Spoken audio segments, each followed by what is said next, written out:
আগামী 20 সেপ্টেম্বর থেকে সপ্তাহে 7 দিনই চলবে মেট্রো রেল। তবে শুক্রবার মেট্রো রেল চলাচল করবে বিকেল 3:30 থেকে রাত 9:40 পর্যন্ত।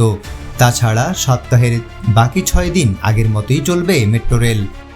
গত 18 সেপ্টেম্বর মেট্রো রেল পরিচালনাকারী প্রতিষ্ঠান ঢাকা ম্যাস ট্রানজিট কোম্পানি লিমিটেডের সচিব খন্দকার এহতেশামুল কবিরের সই করা এক অফিস আদেশে একথা জানানো হয়। অফিস আদেশে বলা হয়, ডিএমটিসিএল এর আওতায় পরিচালনা ও রক্ষণাবেক্ষণাধীন এমআরটি লাইন 6 এর মেট্রো ট্রেন আগামী 20 সেপ্টেম্বর থেকে প্রতি শুক্রবার উত্তরা উত্তর থেকে মতিঝিল পর্যন্ত চলবে। প্রতি শুক্রবার বিকেল 3:30 থেকে রাত 9টা পর্যন্ত উত্তরা উত্তর স্টেশন থেকে এবং মতিঝিল থেকে বিকেল 3:50 থেকে রাত 9:40 পর্যন্ত নির্ধারিত হেডওয়েতে চলাচলের সিদ্ধান্ত নেওয়া হয়েছে।